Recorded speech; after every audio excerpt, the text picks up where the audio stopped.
Hello dear students, welcome in chemistry session. Very good evening to everybody. Let us here we are discussing the part of D block element.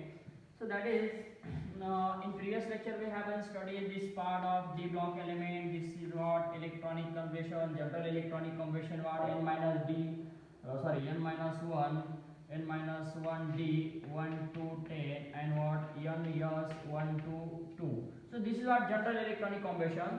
Among these, this is there is a four series: 3D series, 4D series, 5D series, and 6D series. Here we haven't discussed the part of this element starting from the scandium, yttrium, again what lanthanum, and this is nothing but what actinium. So whatever these 3D series which are belonging to the 10 elements, 4D series 10 elements, 5D series again what 10 elements. The last elements there is what zinc, cadmium, and mercury are not transition elements. So we have been discussed how these are not transition elements. Again we have been discussed the part of the stability, size factor, ionization energy. तो यहाँ पे हमने properties of transition elements और properties of D block element. तो D block element को transition element क्यों कहते हैं, ट्रांजिशन एलिमेंट्स मतलब क्या है, इसका रीजन क्या है, so what is the reason और what is the transition elements, वो भी हमने डिस्कस किया. So again stability, what is the stability, this is the variable electronic composition. वहाँ पे हमने शो किया कि क्रोमियम, कॉपर, ये जो दो एलिमेंट है among this 3D series, this shows the variable electronic combustion. Why? Because we know that this is a 4s2 and 3d1. This electronic combustion is 4s2 3d1. ये नहीं है बल्कि कौन सा है electronic combustion, this is what this is the 4 elements, 1 element, 2 element, 3 element, 4 electrons. This is what are 4s2 3d4. This s orbit contain 2 electrons and d orbit contain 4 electrons. But this electronic combustion, this is what a chromium having shows 4s2 3d4. तो ये electronic combustion इसका stable नहीं है, correct नहीं है. So why? Because of these 4s electrons which contain the pair of electrons have a tendency to transist one electron or splitting of one electron from 4s to 3d, from what 4s to 3d. So this d becomes to how many electrons? 5 electrons. So that's why this is going to the formation of 4s1 and 3d5. So that is what chromium shows, this 4s1 3d5 electronic combustion. This is nothing but stable. Why? Because of this is a half filled electronic combustion. This half filled of the s orbit and half filled of the d orbit. तो यहाँ पे half filled d orbit है, half filled s orbit है. This half filled of s orbit and half filled of d orbit. That's why this stability, I'm talking about the stability of, यहाँ पे हम stability की बात करेंगे तो half field orbit होना, ऑर्बिट में हाफ फील्ड इलेक्ट्रॉन होना या completely full field of electron होना, ये स्टेबिलिटी की पहचान है. तो जैसे कि हम कॉपर की बात करेंगे, so that is what 4s2 3d9. तो यहाँ पे इसका इलेक्ट्रॉनिक कॉम्बिनेशन 4s2 3d9 नहीं है. तो यहाँ पे भी हम explain करेंगे. So that 4s contain 2 electrons and d contain how many electrons? 1 2 3 4 5 6 7 8 and 9 electrons here.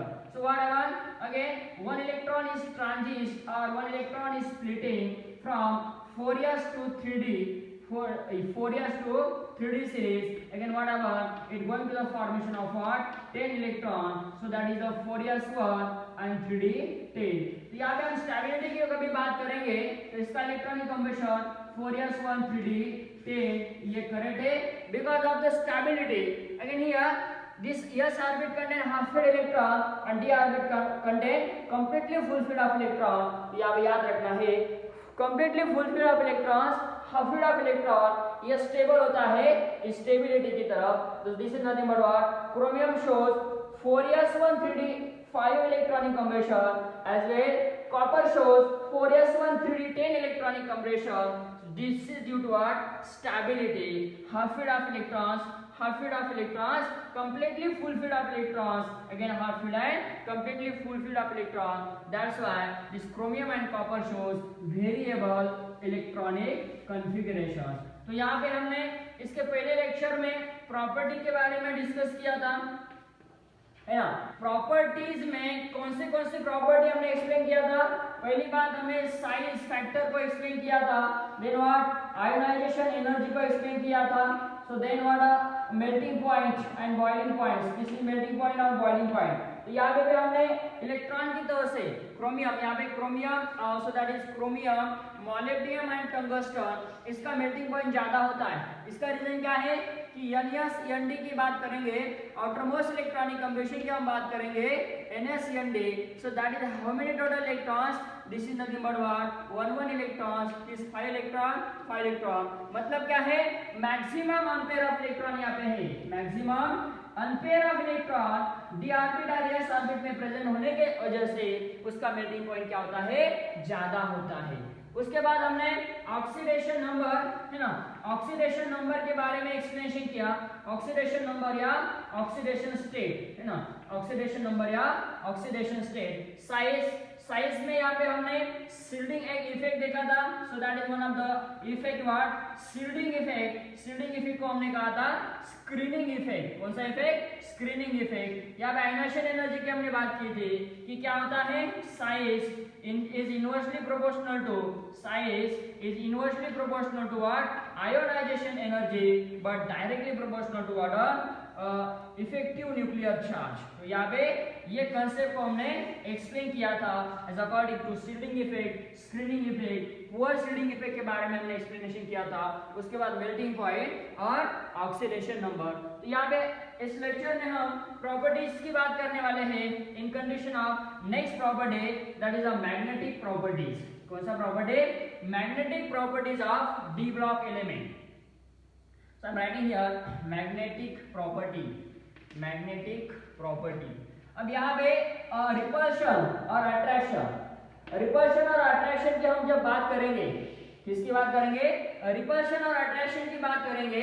So there is what we know this one of the word UPC. यहाँ पे हम यूपीसी को याद करेंगे या सीपीयू को याद रखेंगे, यूपीसी और सीपीयू, ये तीन वर्ड को हमको यहाँ पे याद रखना है करके ये मैग्नेटिक प्रॉपर्टी हम अच्छी तरह से एक्सप्लेन कर सकेंगे। सो दैट इज व्हाट, तो यहाँ पे दो प्रॉपर्टी को हमको एक्सप्लेन करना पड़ता है डी सीरीज में, ट्रांजिशन एलिमेंट में।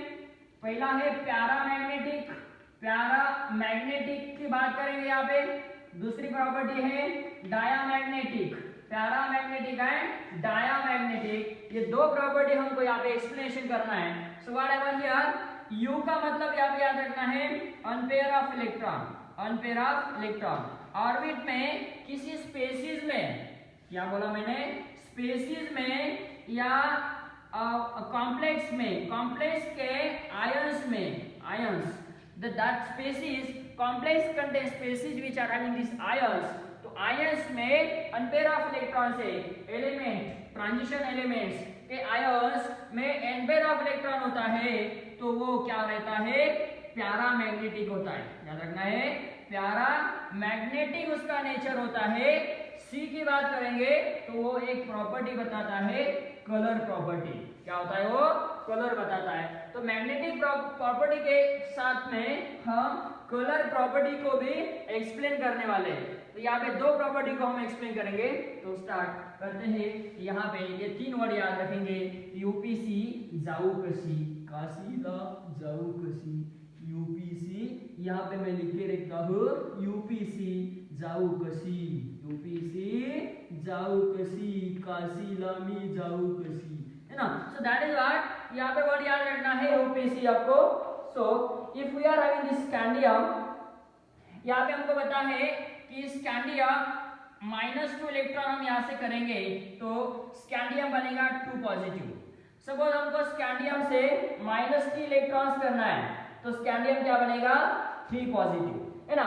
मतलब इसका क्या हुआ, यहाँ पे लॉस हुआ, इलेक्ट्रॉन्स का लॉस हुआ, लॉस ऑफ इलेक्ट्रॉन्स, क्या कहेंगे, ऑक्सीडेशन, है ना। यहाँ पे क्या हो रहा है, इलेक्ट्रॉन्स का कभी लॉस होता है, एटम्स, स्पेसीज, एलिमेंट्स, मेटल्स से इलेक्ट्रॉन्स का लॉस होगा तो वहां पे पॉजिटिव चार्ज जनरेट होता है। So that is going to the formation of loss of electron, उसको हम कहते हैं ऑक्सीडेशन। तो यहाँ पे देखना है कि इसका नेचर क्या होगा, है ना। ये पैरामैग्नेटिक है या डायमैग्नेटिक है, तो यहाँ पे हम एक्सप्लेन करेंगे। So here first of all we must know that is the electronic configuration। इसका इलेक्ट्रॉनिक कन्फिगरेशन हमको पता होना चाहिए 4s2 3d1। अब इसका स्कैंडियम का इलेक्ट्रॉनिक कन्फिगरेशन है 4s2 3d1। so that is what when we have to lose 2 electron, इसमें से हम 2 इलेक्ट्रॉन लॉस करेंगे inner sphere, outer sphere, inner transition, inner orbit और फिर outer orbit, यानी ये इनर ऑर्बिट है और ये आउटर ऑर्बिट है। जैसे कि यहाँ पे न्यूक्लियस है, यहाँ पे डी है और यहाँ पे यस होता है ना। तो यहाँ पे 2 इलेक्ट्रॉन्स है, यहाँ पे 1 इलेक्ट्रॉन्स है। अब हम इलेक्ट्रॉन्स हमको लॉस करना है, इलेक्ट्रॉन्स को हमको इजेक्ट करना है, इलेक्ट्रॉन्स को हमको इजेक्ट करना है, इलेक्ट्रॉन को रिमूव करना है, एलिमिनेट करना है। तो सबसे पहले इलेक्ट्रॉन s ऑर्बिट से लॉस होंगे, s ऑर्बिट से एलिमिनेट होंगे। So that's why we are belonging to the phenomenon here. तो यहाँ पे स्कैंडियम का इलेक्ट्रॉनिक, स्कैंडियम 2 पॉजिटिव का इलेक्ट्रॉनिक कन्फिगरेशन आएगा 4s0 3d1, मतलब इसका इलेक्ट्रॉनिक कन्फिगरेशन आया 3d1। अब यहाँ पे स्कैंडियम 3 पॉजिटिव की बात करेंगे। So that is what 4s0 3d 4s0 3 electron को लॉस किया। So that is going to the formation of 0, मतलब 3d0। इसका इलेक्ट्रॉनिक कन्फिगरेशन आया 3d0। अब इसमें से हमको पता है कि हम यहाँ पे लिखेंगे ऑर्बिट 5 ऑर्बिट, यहाँ पे हमको लिखना है क्योंकि d ऑर्बिट 5 होता है, 5 सबसेल होता है dxy dx dy। मैं यहाँ पे लिखता हूँ dxy dx dy dx square minus y square and what dz square।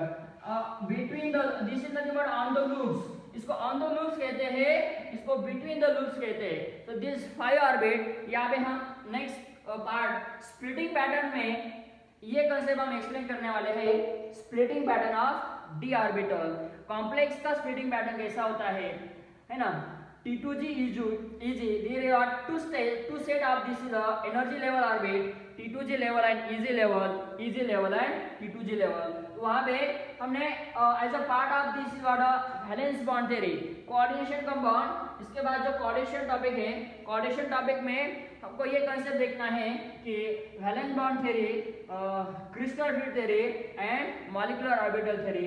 तो वहाँ पे वैलेंस बॉन्ड थ्योरी में जाने के बाद हमको एक क्रिस्टल फील्ड थ्योरी में ये स्प्लिटिंग पैटर्न पढ़ने के लिए मिलेगा। सो that is how the splitting pattern takes place, how the transition of electrons, which types of the set is obtained। So here on the basis of what geometrical, so geometry of this hybridization concept। तो यहाँ पे हमको magnetic property को explain करना है at the base of the orbitals. Scandium से हमने electronic configuration लिखा, so as a loss of electrons, so there is what 1 electron is here and here is what a 0 electron। तो यहाँ पे electrons नहीं है, so that is going to the what 1 electron यहाँ पे है, अनपेयर ऑफ इलेक्ट्रॉन है, यहाँ पे अनपेयर ऑफ इलेक्ट्रॉन है। तो ये जो स्पीसीज है स्कैंडियम पॉजिटिव, इसमें एक अनपेयर ऑफ इलेक्ट्रॉन आता है, क्या आता है अनपेयर ऑफ इलेक्ट्रॉन आता है। तो ये जो वर्ड है UPC unpair of electron paramagnetic, तो इसका नेचर क्या होगा पैरामैग्नेटिक नेचर होगा और वो क्या करेगा कलर शो करेगा। सो दैट इज शोज कलर। तो यहाँ पे हमको ये 2 प्रॉपर्टी मिले, इसमें अनपेयर ऑफ इलेक्ट्रॉन होता है, अनपेयर ऑफ सॉरी कहाँ पे 2 positive is there. So that's this species which are having 1 electron present in d orbit, that's why unpair of electrons nature is paramagnetic and it shows color property। अब बात करेंगे scandium 3 positive के, unpair of electron नहीं है, 0 electron है, मतलब ये behave करता है डायमैग्नेटिक की तरफ। This going to what it shows the diamagnetic property and colorless, diamagnetic and colorless। So this we have been explained on the basis of species। Species are transition elements whenever we have to lose the electrons। अब Zn की बात करेंगे और Mn की बात करेंगे, Mn2 positive. So that is what Mn2 positive, what is the nature। तो यहाँ पे हम बात करेंगे 4s2 3d5, इसका आउटर मोस्ट इलेक्ट्रॉनिक कॉम्बिनेशन है, इसका Mn का आउटर मोस्ट इलेक्ट्रॉनिक कॉम्बिनेशन है 4s2 3d5। अब इसमें से हम 2 इलेक्ट्रॉन को भी लॉस करेंगे तो Mn क्या बनेगा 2 पॉजिटिव बनेगा, ऑक्सीडेशन हुआ। अब यहाँ पे 2 इलेक्ट्रॉन लॉस हुए, इसमें से 2 इलेक्ट्रॉन लॉस होने के बाद यहाँ पे इसका इलेक्ट्रॉनिक कॉम्बिनेशन बनेगा 3d5 मतलब d ऑर्बिट में कितने इलेक्ट्रॉन्स है? Again 1 2 3 4 5. So that is nothing but d orbit contain